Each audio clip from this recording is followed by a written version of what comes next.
No. Okay. So, good morning.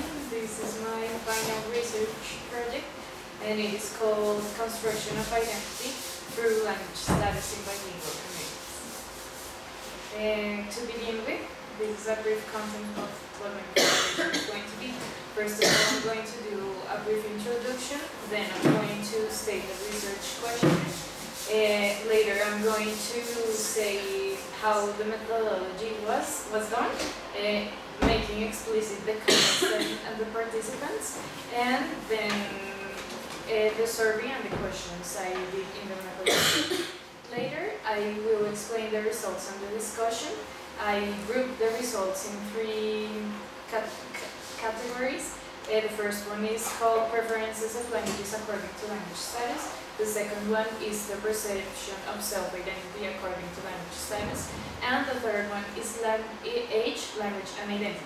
And finally, I'm going to state some conclusions.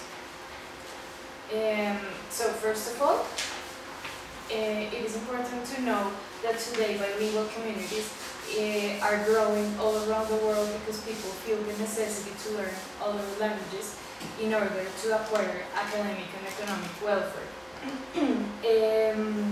However, people tend to prefer some languages over others because they think that the higher status of a language can be more useful in their lives to achieve their goals. This situation has led researchers to investigate the construction of identity through language status, and they think that this situation is problematic because of two specific reasons. The first one is that languages that are different from the official one established in bilingual communities have been stigmatized and people classify them as incorrect or useless. And the second one is that people who are learning prestige languages are tending to abandon their original language and the culture that is attached to it. Therefore, I decided that the research question that I was going to investigate in this project was in what way does language status in bilingual communities affect minority language speakers' identity in those communities. So, with the purpose of trying to find an answer to this research question, I decided that a survey was the easiest way to gather information about people's opinions of their identity related to language status. I chose to survey 10 people. Why this number? Because taking into account the time that I had left for my final presentation, I thought that 10 people was an easy and feasible number to find. And I could gather concrete information and limited and restricted for the necessary things of this research project. So the context and the participants. First of all, I'm going to explain the context. I chose the Colombian context to survey people in the Colombian context because, first of all, this is the context that surrounds me, and well, this means that the mother tongue of all the people that were surveyed was Spanish, and I chose this context because it could help me investigate what Anne-Marie Benignia says in her article about bilingualism in Colombia. I'm going to explain this topic further.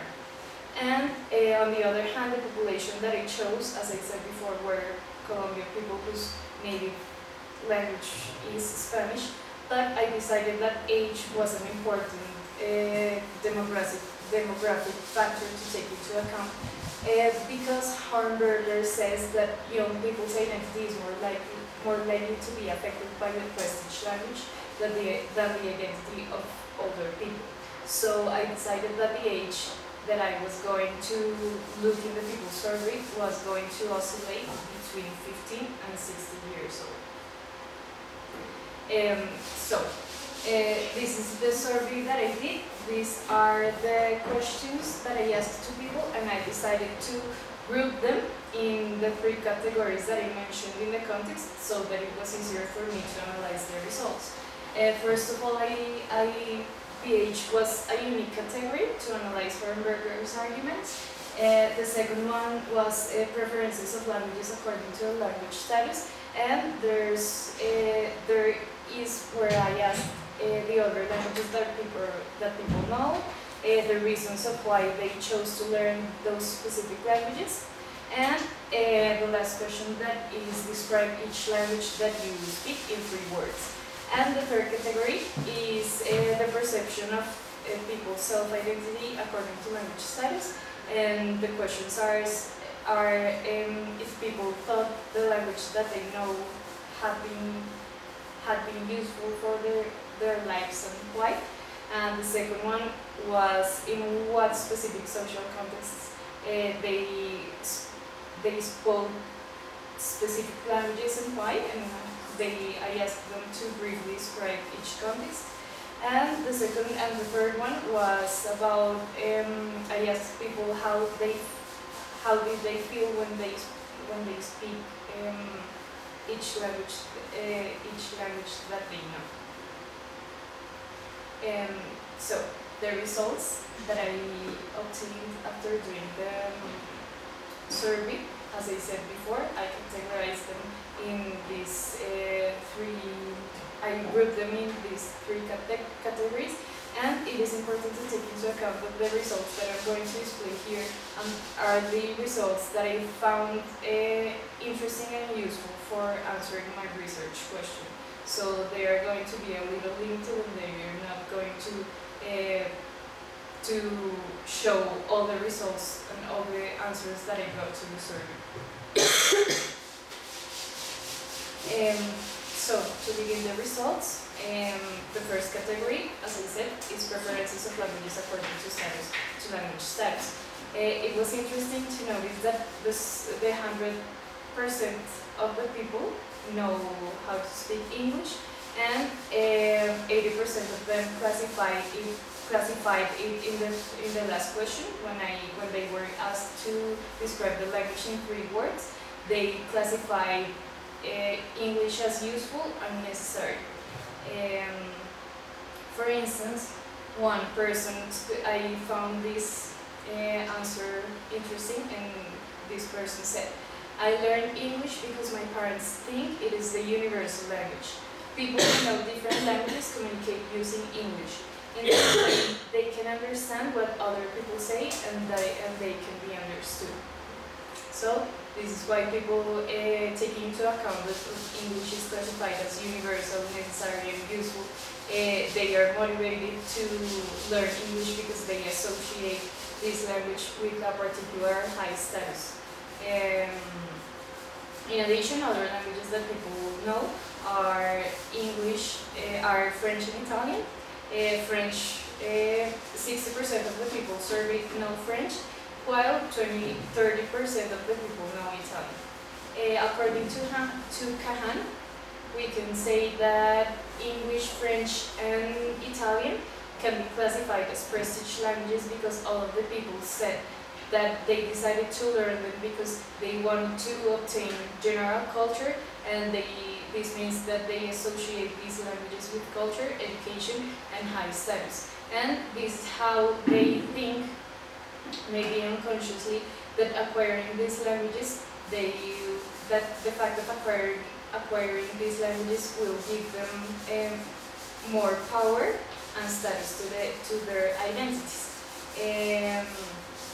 On the other hand, analyzing the elite bilingualism proposed by De Mejia in her article, as I said before, it is very clear that in Colombia there is a tendency of people to learn foreign languages and not national languages. Why? Because they tend to associate, for example, English, French, and Italian with high status, with education, and with power. So they prefer, for example, some people said that they prefer to listen to music in English, and this is some social context in which use English because they think that the culture, that the language and the information available in Spanish and therefore in the Colombian culture is no longer interesting for them. In addition, people are not interested in learning, for example, other national languages, for example, indigenous languages. The second category of the results was the perception of self-identity according to language status.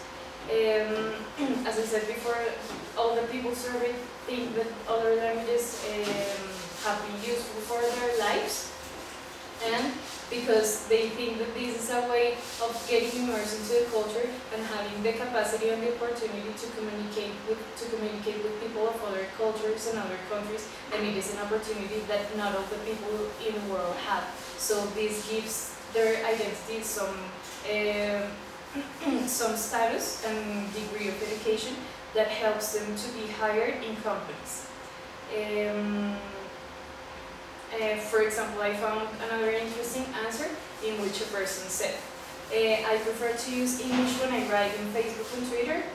Sometimes I feel it sounds better to say what I'm thinking in English because it gives more authority to my comments. In contrast, when I write in Spanish, some people may think they sound dumb and that my comments don't have any validity. So this is how, again, we can see that their Colombian identity is being affected because they tend to appraise other languages, foreign languages, instead of national ones. This is why this specific person feels more confident when he speaks in foreign languages rather than Spanish or other national language.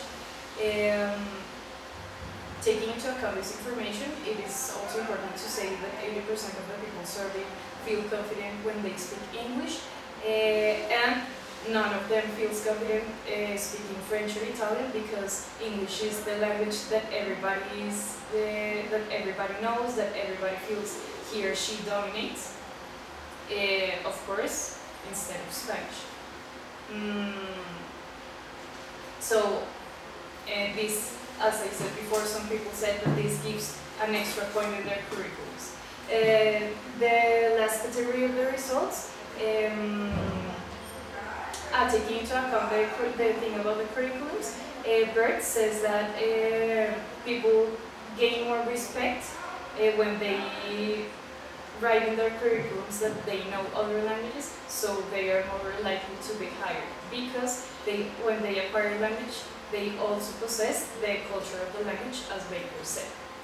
And the last result, the last category was age, language, and identity, in which the oldest person surveyed was 58, and the results showed that they go against Horberger's arguments because this person said that foreign languages are necessary because they empower me in doing international business. So also all people's identity is being affected by the presence of a prestige language in bilingual communities. So in conclusion, I found out that definitely language status is a deterministic factor that affects minority language speakers' identities in bilingual communities. And this happens because foreign languages tend to be more appraised and more recognized than national languages. In this case, English, French, and Italian have more status than national languages. And this is how these languages give more authority and more power to the speaker in their environment. And this has led the Colombian identity to be marginalized. In addition, the prestige language in bilingual communities has led people to feel the necessity to acquire another language because this is how they are going to obtain economic welfare, and unfortunately, as I said before, they tend to abandon their native culture. So the solution would be to encourage people to learn minority or national languages so the minority languages can be revitalized. These languages can gain status and also power and respect, and this situation will help these identities to be revitalized and more respected by people.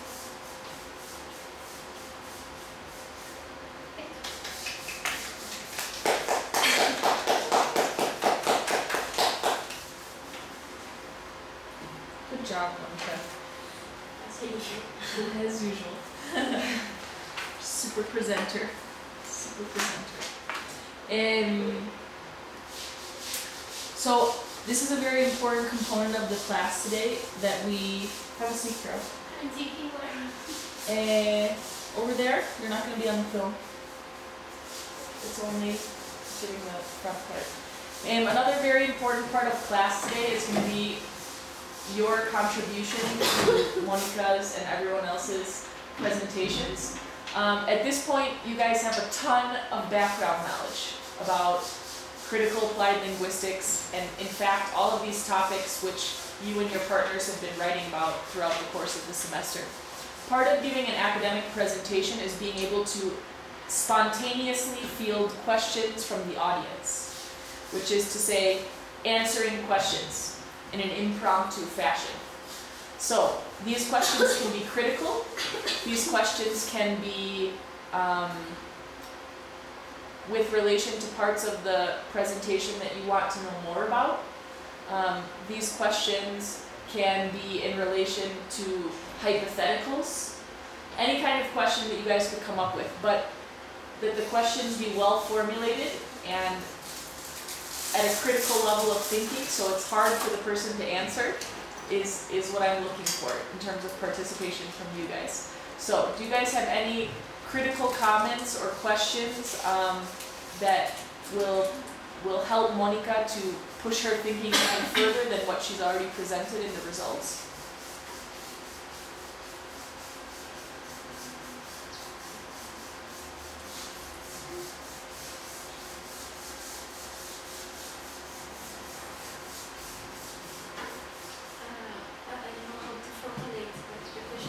Best you can. I wanted to know about this term of bilingual communities, because always when I thought about bilingual communities, I thought about like a group of people with some ethnic characteristics, but they are talking about a bilingual community here in Colombia. So I think that there's no like a race or ethnic characteristic. It's just like socio-economic characteristic for that people, because you are talking about people who talks Spanish, English, Italian, French. So how did you determine this concept of bilingual community for this context?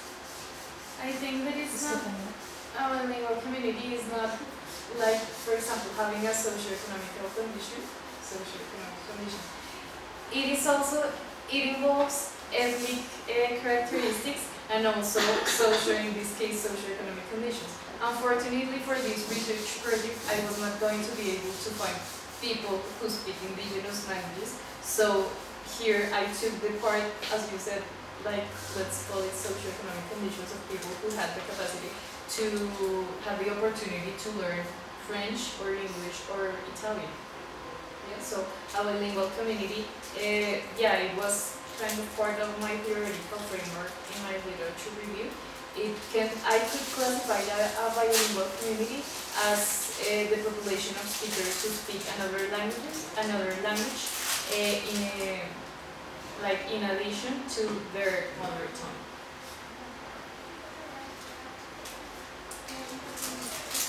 I wanted to know more about the distinction between generations, because I don't know, to me it seemed like it was kind of broad, the age differences. Yeah. And so I don't know if there are more differences between ages. Yeah, this happens because, why? I chose this rank of ages because Hornberger, taking into account also Sarah's question, Hornberger says that people who are older tend to use more their native language than younger people, because all the young people now, taking into account that we are moving in a social environment that is full of information saying that you need to acquire a second language and a prestigious language to be successful in your life, young people are more likely to learn other language, to use a prestigious language in different social contexts, while all older people don't think the situation in the same way because they, in their youth, they didn't have this bombarding of information. Yeah. About the necessity of acquiring a second language. And of course a prestigious language, not a minority language. So this is why I decided, yeah, of course, to take young people and old people like to see the difference. And because Hornberger would say no, the person who was 58 would not speak, for example, English frequently, but the results showed the opposite thing. Because this person works and he is involved in international business all the time and he is actually speaking English most of his time.